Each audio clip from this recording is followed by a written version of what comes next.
नमस्कार साथियों, मैं आपका भाई ऋतिक स्वागत करता हूं आप सभी का आपके अपने YouTube channel agriculture on top knowledge में। तो मेरे प्यारे साथियों, आज हम आपके लिए लेकर आए हैं वेरी इंपॉर्टेंट प्रश्न कृषि भौतिकी एवं जलवायु विज्ञान, जिसे बोलते हैं एग्रीकल्चर फिजिक्स।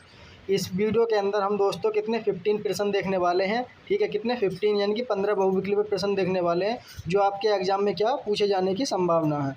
तो दोस्तों इन 15 में से बताना है आप कितने आंसर ठीक कर पाते हैं, कमेंट में ज़रूर बताना। ठीक है, अगर आप चैनल पर पहली बार आए हैं तो प्लीज़ चैनल को सब्सक्राइब करना ना भूलें और बेल आइकन भी दबा दें, जिससे आने वाली वीडियो का नोटिफिकेशन आप तक क्या पहुंच जाए। तो साथियों, आज का पहला प्रश्न हो जाएगा आपके सामने। कह रहा कौन सा दर्पण सदैव आभासीय प्रतिबिंब बनाता है। दोस्तों, ऐसा कौन सा दर्पण है जो क्या हमेशा क्या प्रतिबिंब आभासीय बनाता है। पहला अवतल दर्पण, दूसरा अवतल तथा समतल दर्पण, तीसरा उत्तल तथा समतल दर्पण, चौथा आपका उपयुक्त सभी। तो दोस्तों इसमें आपका राइट आंसर कौन सा हो जाएगा, जल्दी से बताओ। इसमें राइट आंसर हो जाएगा ऑप्शन नंबर सी, यानी कि उत्तल तथा समतल दर्पण जो होते हैं वो हमेशा क्या बनाते हैं, आभासीय प्रतिबिंब बनाते हैं। ओके, इंपॉर्टेंट प्रश्न है दोस्तों ये। उसी प्रकार दोस्तों आपका अगला प्रश्न है प्रश्न नंबर 2। कह रहा समतल दर्पण का आवर्धन होता है। दोस्तों समतल दर्पण का आवर्धन कितना होता है। दोस्तों मैंने फिजिक्स के क्या नोट्स प्रोवाइड करा दिए अपने ग्रुप में।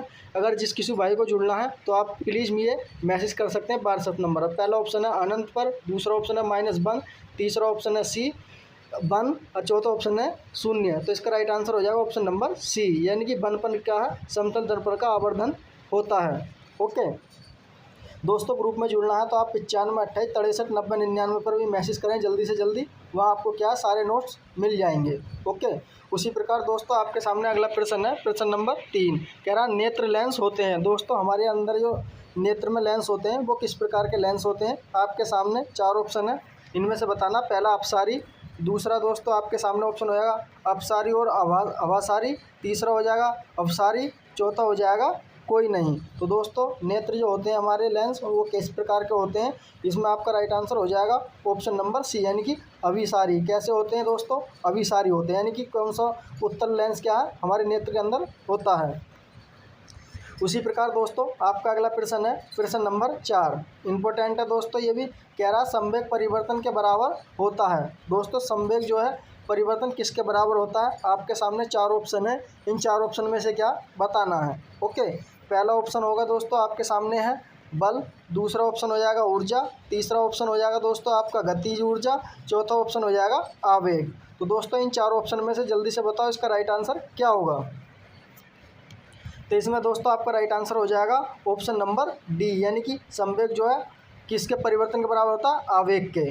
ओके, उसी प्रकार दोस्तों आपके सामने अगला प्रश्न होगा, इंपॉर्टेंट प्रश्न है दोस्तों ये भी, प्रश्न नंबर 5। कह रहा संवेग तथा गतिज ऊर्जा में संबंध है। दोस्तों संवेग तथा गतिज ऊर्जा में किस प्रकार का संबंध है। आपके सामने 4 ऑप्शन है, इनमें से क्या बताना है। इंपॉर्टेंट है दोस्तों, इसी प्रकार के क्वेश्चन पूछे जाते हैं आपके यूपी के टेट एग्जाम में। ठीक है, अगर आपने पिछली वीडियो नहीं दी देख लें एक बार जाकर चैनल पर। पहला ऑप्शन है p² वर्ग का 2m के, तो इसमें दोस्तों आपका p² K2/2m। तो इसमें ऑप्शन नंबर राइट होगा सी, यानी कि p बराबर 2m के, ई क्या है बराबर होता है संवेग तथा गतिज ऊर्जा में।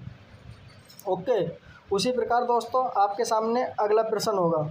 अगला प्रश्न है, कह रहा है प्रश्न नंबर 6। कार्य अधिकतम होगा जब बल तथा विस्थापन के बीच का कोण किस प्रकार का होगा। कार्य कब अधिकतम होगा जब बल और विस्थापन के बीच का कोण किस प्रकार का होगा। आपके सामने पहला ऑप्शन है 30 डिग्री का, दूसरा ऑप्शन है 45 डिग्री का, तीसरा ऑप्शन है 60 डिग्री का, चौथा ऑप्शन है 0 डिग्री का। तो दोस्तों इन 4 ऑप्शन में से बताओ राइट आंसर क्या होगा। तो इसमें राइट आंसर हो जाएगा ऑप्शन नंबर डी, यानी कि कौन सा होगा, 0 डिग्री पर होगा, तब क्या है बल और विस्थापन के बीच का कोण अधिकतम होगा। ओके, उसी प्रकार दोस्तों आपके सामने अगला प्रश्न है प्रश्न नंबर 7। प्रश्न नंबर 7 है दोस्तों, कह रहा है 1 माइक्रोन में 1 एंगस्ट्रॉम की संख्या होती है। दोस्तों 1 माइक्रोन बराबर में कितने एंगस्ट्रॉम की संख्या होती है।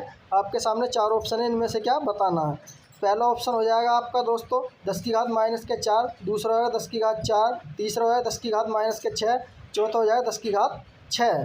तो दोस्तों इसमें आपका राइट आंसर क्या होगा, जल्दी से बताओ। तो इसमें राइट आंसर हो जाएगा ऑप्शन नंबर बी, यानी कि 10⁻4 के 1 माइक्रोन एंगस्ट्रॉम की संख्या होती है। ओके, उसी प्रकार दोस्तों आपके सामने अगला प्रश्न होगा कौन सा प्रश्न होगा दोस्तों आपके सामने? प्रश्न नंबर 8। कौन सा होगा? प्रश्न नंबर 8 कह रहा कौन सा दर्पण समानांतर किरणपुंज क्यों अपसारित कर देता है? दोस्तों कौन सा दर्पण है जो समान अंतराल से क्या किरण को पुंज कर देता है? आपके सामने 4 ऑप्शन है, इनमें से क्या बताना? पहला समतल दर्पण, दूसरा अवतल दर्पण, तीसरा उत्तल दर्पण, चौथा हो जाएगा उपयुक्त सभी। तो दोस्तों इन चारों में से आपका कौन सा राइट आंसर होगा? जल्दी से कमेंट करो और बताओ, जल्दी से कमेंट करो और बताओ इसका राइट आंसर क्या होगा। इसमें राइट आंसर हो जाएगा आपका ऑप्शन नंबर सी, यानी कि उत्तल दर्पण। कौन सा होगा वो? उत्तल दर्पण होगा। ओके, उसी प्रकार दोस्तों आपके सामने अगला प्रश्न होगा। ठीक है, कौन सा प्रश्न होगा? अगला प्रश्न होगा कौन सा? प्रश्न नंबर 9 कह रहा निकट दृष्टि दोष वाले व्यक्ति के लिए प्रतिबिंब बनता है। दोस्तों निकट दृष्टि दोष वाले व्यक्ति होते हैं, उनका प्रतिबिंब कहाँ बनता है? आपके सामने 4 ऑप्शन है, इनमें से क्या बताना है? पहला ऑप्शन आएगा रेटिना पर, दूसरा हो जाएगा रेटिना से पहले, तीसरा हो जाएगा दोस्तों रेटिना से पीछे, चौथा हो जाएगा कोई नहीं। तो दोस्तों इनमें से कौन सा राइट आंसर होगा? जल्दी से बताओ, आपका कमेंट करके बताओ। इसमें आपका राइट आंसर हो जाएगा इनमें से कोई नहीं। दोस्तों निकट दृष्टि वाले व्यक्ति होते हैं, उनमें क्या रेटिना पर क्या सामने बनता है? कहाँ बनता है?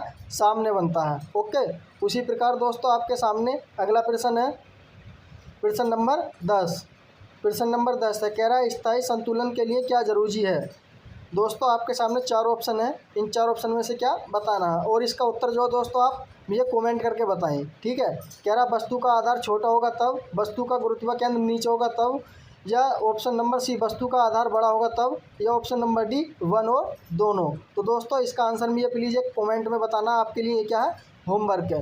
ओके, उसी प्रकार दोस्तों आपके सामने अगला प्रश्न है प्रश्न नंबर 11 कह रहा निम्न में से सदिश राशि नहीं है। दोस्तों आपके सामने 4 ऑप्शन है, इनमें से कौन सी सदिश राशि नहीं है? दोस्तों 100% आपसे क्या है? सदिश और अदिश राशि में से पूछा जाएगा, इसलिए आपको ये क्या पता होना चाहिए। पहला संवेग, दूसरा हो जाएगा विस्थापन, तीसरा हो जाएगा दाब, चौथा हो जाएगा बल। दोस्तों इनमें से कौन सी सदिश राशि नहीं है? तो आपके सामने इसका राइट आंसर हो जाएगा दोस्तों ऑप्शन नंबर सी, यानी कि दाब क्या है? आपकी अदिश राशि है। कैसी है? अदिश राशि है। ओके, उसी प्रकार दोस्तों आपके सामने अगला प्रश्न होगा प्रश्न नंबर 12। कौन सा होगा? प्रश्न नंबर 12 कह रहा है जब 2 बल एक ही दिशा में कार्य कर रहे हो तो तब परिणामी बल के लिए सूत्र कौन सा होगा? दोस्तों जब एक बल जो है एक ही दिशा में कार्य कर रहे हो तो उनका परिणामी बल सूत्र क्या होगा? तो R बराबर F प्लस F2 हो जाएगा, बी हो जाएगा R बराबर PQ माइनस C P बराबर RQ, या कोई नहीं। तो दोस्तों इसमें राइट आंसर हो जाएगा ऑप्शन नंबर ए, यानी कि R बराबर F1 प्लस F2 के बराबर क्या होता है। ओके, उसी प्रकार दोस्तों आपके सामने अगला प्रश्न है प्रश्न नंबर कौन सा? 13 कह रहा 2 समान वेगों का परिणाम भी दोनों में से प्रत्येक के समान है तो उन दोनों के बीच का कोण होगा। आपके सामने 4 ऑप्शन है, इनमें से क्या बताना है? पहला 60 अंश का, दूसरा है 120 अंश का, तीसरा आपका 90 अंश का, चौथा आपका 0 अंश का। जल्दी से कमेंट करो और बताओ 2 समान वेगों के परिणामों में दोनों के बीच में प्रत्येक समान होता है तो कौन सा कोण होगा? तो राइट आंसर हो जाएगा बी, यानी कि 120 अंश का। कितने का? 120 अंश का। तो दोस्तों आपके सामने आज का क्या सेकंड लास्ट प्रश्न होगा प्रश्न नंबर 14। कौन सा? प्रश्न नंबर 14 कह रहा है गुरुत्वाकर्षण बल होता है। दोस्तों गुरुत्वाकर्षण बल कैसा बल होता है? आपके सामने 4 ऑप्शन है, इनमें से क्या है बताना है। ओके, इनमें से क्या है बताना है। पहला ऑप्शन हो जाएगा दोस्तों आपके सामने हमेशा आकर्षण बल होता है, दूसरा प्रतिकर्षण बल होता है, तीसरा दोनों होता है, या इनमें से कोई नहीं। तो दोस्तों गुरुत्वाकर्षण बल कैसा होता है? ऑप्शन नंबर ए, यानी कि हमेशा आकर्षण बल होता है, अपनी तरफ को क्या खींचता है वस्तु को। ओके, उसी प्रकार दोस्तों आपके सामने आज का लास्ट प्रश्न होगा, सिंपल प्रश्न है, कह रहा है बल की विमा होगी। दोस्तों बल की विमा कैसी होगी? तो आपके सामने 4 ऑप्शन है, इन 4 ऑप्शन में से क्या बताना है। ओके, तो साथियों आपके सामने पहला ऑप्शन रहा क्या है? MLT-2, दूसरा होगा MLT-T-2, तीसरा होगा MLT-1, या कोई नहीं। तो दोस्तों बल की विमा होगी इनमें से, तो कौन सा राइट आंसर हो जाएगा इसमें? ऑप्शन नंबर दोस्तों ए हो जाएगा, यानी कि MLT-2 क्या है? बल की विमा होती है। तो थैंक यू दोस्तों, आई होप मुझे उम्मीद है कि आपको ये क्लास क्या पसंद आई होगी। तो दोस्तों एक कमेंट करें और बताएं आपको हमारी क्लास कैसी लगी, और प्लीज़ वीडियो को गैर लाइक किए बिना ना जाएं, ठीक है। और आप चैनल पर पहली बार आए हैं तो प्लीज़ चैनल को सब्सक्राइब करना ना भूलें और बेल आइकन भी दबा दें, जिससे आने वाली हर एक वीडियो का नोटिफिकेशन आप तक क्या सबसे पहले पहुंच जाए। तो दोस्तों मिलते हैं इसी प्रकार की अगली वीडियो में, तब तक के लिए मैं इजाज़त दें, मस्त रहें और अपने एग्ज़ाम की तैयारी साथियों अच्छी तरह से करते रहें। धन्यवाद।